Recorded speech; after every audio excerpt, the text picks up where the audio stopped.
Hello, I'm Scott Soshnick. And I'm Eben Novy Williams, and this is the Bevo, Big Bertha, and Burnt Orange Sports Business Podcast, the Sporticast. Now, Chris, if you listen to the show, and you better listen to the show, you know that I like the guest to rate Eben's opening there.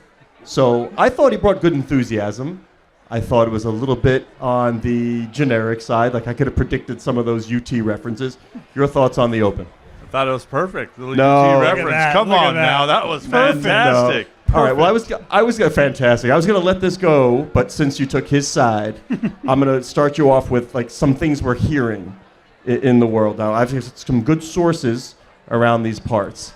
Some of them are telling me that you will not appear in the EA game because you want to focus on athletic administration. That cannot possibly be true. I had no idea they had an EA game for athletic administration.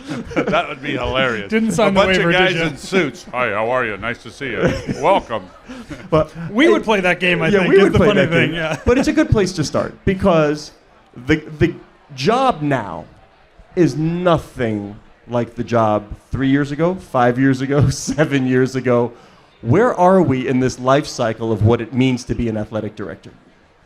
Just got to adapt with change. It's actually an exciting time. It's a really exciting time for everybody. But it's one of those things that if you don't adapt with the times, then you'll die. You know, it's just evolution. And I think is it evolution, or are we in college sports? Is it revolution right now? Combination. You know what I mean? I think you could have said the same thing with the advent of television, the advent of internet when it hit the market. You just everyone's evolving, and I think that it's just part of the landscape we're in today. I heard from athletic directors 10 years ago that when that round of conference realignment happened, the next 2 years were the most important in college sports history. And then I heard when NIL happened, the next 2 years are the most important in college sports history. Now I hear a lot, the next 2 years are the most important in college sports history. Where do you stand on that? How crazy do you expect the next 24 months to be on the business side? That's a perfect hyperbole. Every 2 years are the most important years in college athletics. I mean, I think that the ever-changing landscape of college athletics is always changing. You know, and it's just not one of the industries that's never static, or it's not stagnant. And I will tell you that the next 2 years are important. But I think what we're dealing with now is just unprecedented. You know, a lot of times we've been in an industry that's operated under a 110 theory, right? We had one governing body. You have 30 states right now with different state laws. It's like it's this race to make sure they don't get left behind. And the reality is, if we just let the dust settle a little bit, it's an exciting time and we can all adapt together. How comfortable do you feel? I imagine you feel pretty comfortable moving to the SEC, one of, if you look at revenue and expenses, one of the richest athletic departments in the country. I assume you feel pretty comfortable right now with where the Longhorns are financially. I'm excited about the opportunity. I don't think finances has ever really been a worry for us in that regard. I think the idea of us going to the Southeastern Conference is the competition. Our student athletes want to play against the very best. They're excited about that, but you know, it's part of the. At one time, we were in the Southern Intercollegiate Athletics Conference at the turn of the century, so we're just coming home. That's the way I look at it. Years ago, I called Bobby Bowden one day, the former coach at Florida State, and he said, "You know, I think the world is changing on me, and I'm not long for this. The president of the school came to my office just so he could note that there were some empty seats." He's like, "I'd never seen the president. Like, do we have edifice complex, the need to generate revenue? The pressures on the athletic department are very real." How's the relationship between the university side and the athletic department? I think that's what makes where we're at right now in this moment in time really special. I think when you have an institution aligned from your board chair to your president to the athletic director to the administration, we're all rowing the same boat in the same direction. That's what makes it really, really a special time at Texas. And you can see when it's not that way, things get off kilter. And I've seen institutions along the way that get off kilter because they weren't aligned. And I think that's what makes it special right now is we're truly aligned in every move we make. What's the North Star for Texas athletics as well as the university? I mean, there's a saying in the weight room, the winning traditions of the University of Texas are not entrusted to the timid nor the weak. We want to win in everything we do. and that's the goal of our athletic program. I think the North Star for us is this year is to finish the Big 12 in the right fashion and honor our commitment to the Big 12, but we're super excited about the Southeastern Conference. And our goal is to win a championship in every sport. I think we've won 15 national championships in the last 3 years. We've been the Directors' Cup for the best athletic program in the country, and that's the standard that we live with every single day, and that's what we strive for every day. The football team got close this year, the first CFP appearance for Texas. From a business standpoint, going through that for the first time, any takeaways? What did you learn? What surprised you about going into the playoff and what it means for Texas financially? Well, it was not really a financial gain. It was the idea that it was just an exciting opportunity to know that if you win that game, you're playing for a national championship. We were in the Sugar Bowl. We were in that Sugar Bowl a couple years earlier. It's just the CFP heightened awareness. We know from a renewal standpoint the excitement of Texas athletics, but I wouldn't say there's this, windfall, you went there. That's not how it works. Chris just said the R word, renewals. I know you're close, right? It's a few days away for football. How are you doing in a very important metric for athletic departments? Mucho bueno. But the idea, the big excitement is we're going to go play who we play next year. We got Georgia, we have Florida, Mississippi State, Kentucky at home. We got our old rivalry at A&M, Arkansas. It's an exciting time. I think our fan base is just super pumped to have those brands in DKR Memorial Stadium for us to rekindle old rivalries. For a lot of our old fans, Arkansas was a big rival for us. I mean, Darrell Royal and Frank Burroughs retired on the same day in DKR in 1976 when they played their last game together. If I said Earl Campbell, I'm not sure he'd know who I'm talking about. I know. We have a running joke that I don't know anything about sports that happened before 1995. So Earl Campbell is a name that I know. Okay. You know Earl Campbell? Yeah. I mean, I'm glad. At least you're in Austin, Texas. That's a name I know. Brush up on that. I promise. I do feel better. Your off-season to-do list ranges from scoreboard to lounges to stadium. This to me sounds like a professional endeavor, and that's the big debate. How professionalized has big-time college sports become, particularly football? Well, it's interesting. Is professional sports, when they sneeze, we catch a cold, right? You think of all these new stadiums, all the experience they provide. We're asking people to give up their discretionary income to come watch a game. And it used to be you just come sit in the stands and watch a game and enjoy that corny dog. We spend, Drew Martin, who I have the pleasure of working with, we spent a lot of time with Disney. We spent a lot of time with Ritz-Carlton watching all the things they do to create incredible customer service. And you think about Disney. Is that the Disney Institute of Customer Service? Right, and you go through not only customer service, but the entire day.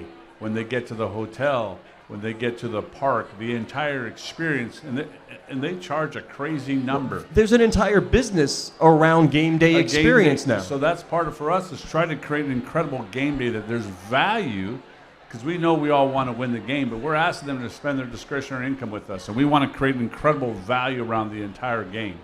If a game starts at 7 o'clock, I'm at the stadium at 6 a.m., we walk the entire stadium. Are the restrooms clean? Is the entire stadium look great? Are we ready for game day? Beeville's Boulevard, the Midway concert series. We do all these things around the game to create this incredible game day environment, because we want that customer to come back as a repeat customer. Yeah, we had the Georgia AD on last year, and he was talking about the smell in the football stadium. They pumped in a smell. That was something they tested and made sure they had the right smell that really invoked Georgia athletic tradition, whatever that means. Barbecue. You got big fans just throwing barbecue out there. Okay, that would work for you too. I do not suggest Bevo scent. That's all I'll say. Exactly. I do not suggest that. Big barbecue fans. Something new. I'll put big barbecue fans. Just a little.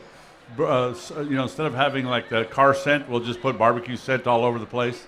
Do you remember, Eben? One of the things he said also was fans were complaining about the ice. They didn't like the texture of the ice. So they went with a local supplier and they changed Zaxby's Ice is their thing. Yeah. I don't know what the difference is, but apparently they liked it. What do your fans tell you that they do not like? You must do fan surveys. In the pros, it's ingress, egress, things like. What do fans want improved? I mean, always parking. Yeah. Always parking traffic after games, post game. You have 100,000 people. You're dumping them right onto the city streets of Austin. Some days it'll take you an hour to get out. That's a drag. So how right? you fixing it? Well, we constantly work with the city. We constantly work with our partners saying, what do we do? The difference with us is a lot of schools in the Southeastern Conference aren't set up in the metropolitan area like Austin. We know that there's 1.5 million people within our city. We feel like it's great to have a closed market, but we just constantly work with our city partners to improve traffic. The one thing, if you've been to our stadium, we have no surface lots. So we're surrounded by parking garages. There's really not much you can do with parking garages except just talk about patience, talk about how we can go about it, but it is what it is. Yeah, the New England Patriots came up with a great solution to that very same problem. They pay fans to stay for up to 1 hour after the game. You cannot leave, but they'll pay you to stay. And of course, the Crafts own a lot of the ancillary businesses around the stadium, so what do the fans do with that money? They go to the restaurant and the bar and they spend it there. It's actually a really creative idea by the Crafts. I understand the concept. You get one drink for free, and you buy the next three. We don't have that, but good on Kraft. I get it. I've kind of always wondered why tailgating is obviously such a huge part of the culture of football, but college football especially. Once the game's over, it's like the whole party's over. Right? In most places that I've gone to, and I've been to a few UT games as well, if there was a way to build the before and after to be similar, I feel like you would solve a lot of these issues. Well, majority of the NFL games are in the day, too. A lot of our games are 7 o'clock, 8 o'clock tipped. It's just a little bit different. If you look at NFL windows, a lot of those are day games. They may have a night game, but not a majority. Majority of our games are at night. And you think about it, we opened up Bevo's Boulevard, which is an amazing, and we brought the entire State Fair Midway down. We got merry-go-rounds. We got all kinds of stuff cooking. We have zip lines. Then you have this entire Bevo's Boulevard, plus a concert.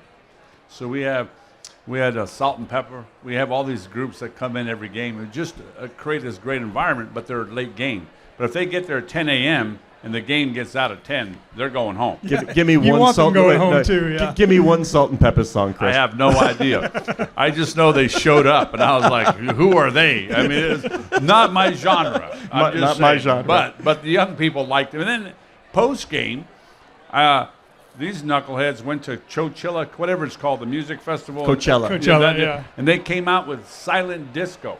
And it was unbelievable. 3,000 students just jumping around with nothing. Without a sound, thinking, yeah. How bombed are they? It was Sounds best. like Cameron Indoor Stadium to me. It was nuts. Chris, would you agree that athletics in college right now, it seems, it has all the recipe for being ripe for disruption? Like you have different stakeholders, you have haves, you have nots, you have change, you have rapid change. You're asking for patience. Can't we all figure it out? They'll say, yeah, you can do it. You're in the SEC. You've got all the money.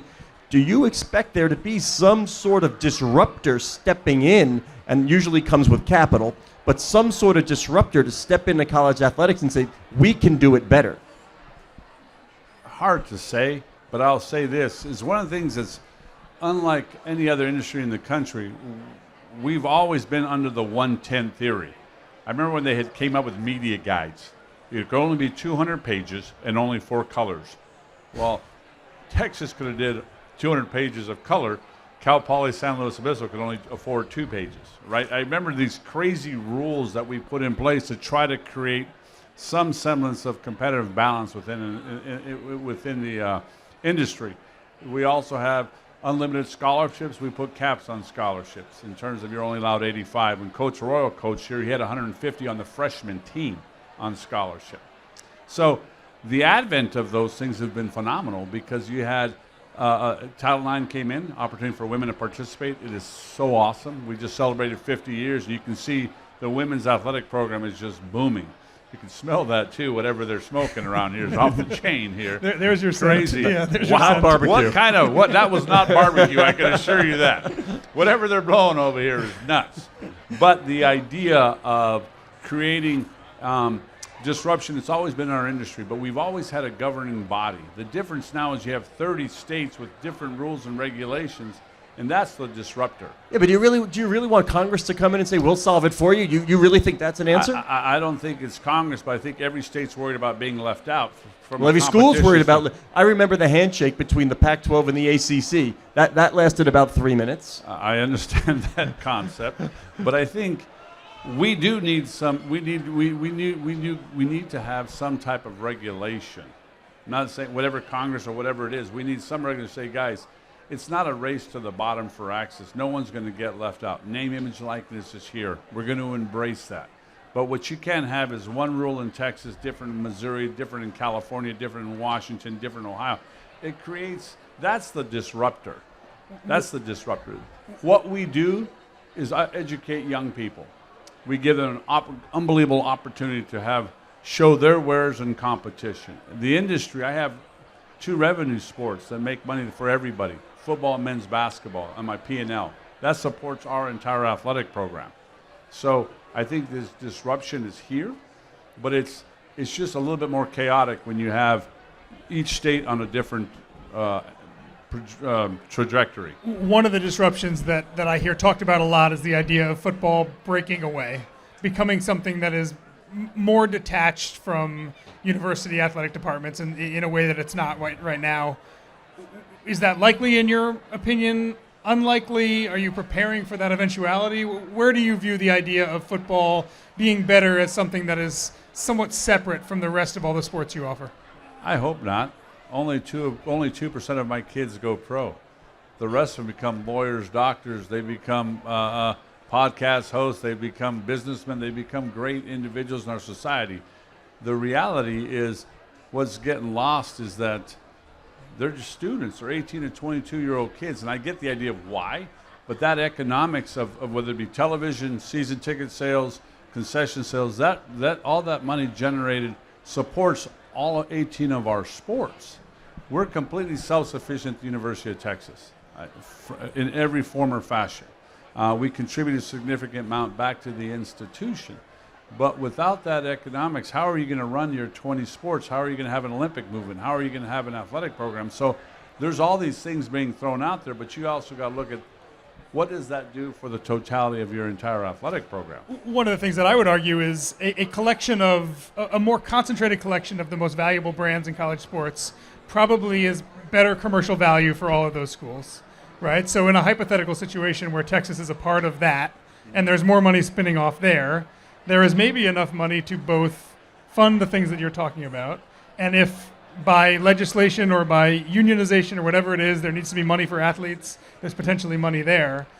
It feels like that is a potential solution, is that creating a more concentrated value chain that therefore makes more money for you guys. Yeah, you can go with the Premier League concept. I get it, right? But it's interesting. What's special about college athletics, too, is the David and Goliath NCAA basketball tournament was happening. These things, TCU making it to the championship 2 years. That's the fiber of us as well. So you're just trying to balance everything going forward. And I'm not naive to think that more and more disruption is coming. What you have to do is make sure that you take care of your student athletes the very best possible way, give them all the opportunities. I know at the University of Texas, we will be prepared for any change that comes. We've written a lot about Florida State and its conversations with private equity about maybe bringing in some private capital. I know there's a lot of other conversations happening across sports at the college and at the conference level. What is your expectation about private equity in college? Do you think it is an eventuality? Is it a maybe? What are your thoughts there? I don't know enough about it, but I do know enough when private equity gets in, they're not giving you money for the heck of it. They're going to get something out of it. It's usually 10, 15, 20%. That 10, 15, 20% is critical to me to support our entire athletic program. So I think the economic models of colleges is no different than in the early 80s when we sued in 1983 for more access for television. No one saw ESPN coming back in 1979. There was a big disruption. It used to be your revenue just came from the tickets you sold. So you see social media, you see the internet, all these things are happy to have positive effects. That it's just part of that evolution. I just don't, in my mind, really grasp how private equity will work. When my current state, I know when a private equity company goes and buys another company or does it, they're bound and determined to get paid. Well, I'm not trying to pay anybody else. I'm trying to give our student athletes all the money they need. So fair to say that's not going to happen at UT Athletics anytime soon?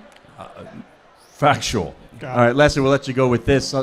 Dartmouth, 1, your reaction, and 2, Caitlin Clark and what women's sports might be able to do. Caitlin Clark, for us, it's even localized. Our women's volleyball, all of our women's sports are in the top 5 in the country.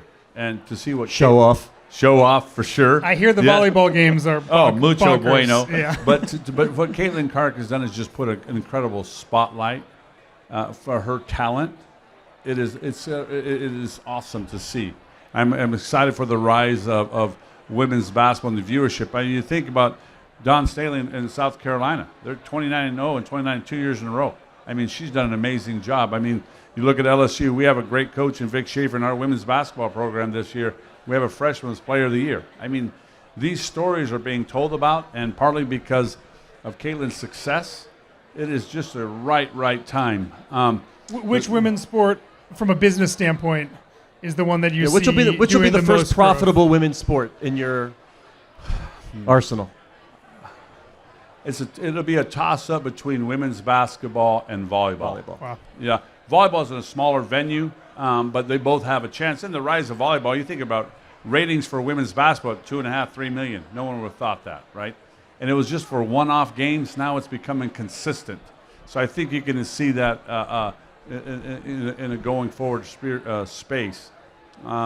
But both of those, on our standpoint, have a chance. All right, they're telling us to wrap, Evan. So I won't make them answer the Dartmouth question. So, I can't answer the Dartmouth question. To me, it's a little bit crazy because they're all non-scholarship. I'm like looking at that, going, what are we doing here? It's one of those things that I don't even know their television contract. It's far for me to see what's going on within the Ivy Leagues because their makeup is completely different than where I'm at the University of Texas. So when we close the show, we always give out Twitter handles. I got to warn you, Scott. Chris's Twitter handle has an underscore in it. Oh, I hate. He's got an underscore. Let me run somebody. I hate it too. Oh, so get rid of it. Change it. I don't even know how to do it. I thought I was going to win this one. Whoever the SID that did that, I didn't do that. I'm like, fire that man. Where is it? Can I get rid of that? It should just be Del Conte, but it I'm has with you. this little deal, and I don't even know if it was. I just saw it. I used to call it a line. Why do I have a line in little my line. deal? My new favorite guest. And by the way, when he closes, I do my best to distract him. Let's just continue this discussion as you try and close the show. Special thank you to Chris Del Conte, the athletic director at There's a UT guy out there Austin. who You has can find him on Twitter the name at Eben. at He's been _ trying Del for Conte. years to get it. The guy won't give it up. He This never man tweets. is Scott Soshnick. He's struggling You can right find now. him at Twitter at That's just a little too Soshnick. I am Eben Novy Williams on Twitter at Novy _ Williams. The show is Underscore produced by Aaron Williams. Greenwald. There you go. Thank you to Aaron. Eric Eben Follow Line Sporticast Little Line Williams. at Sporticast, which is the hub of the Sportico Media Network. Oh. Oh, unbelievable. Thank you. Thank you, Chris. Bye. That's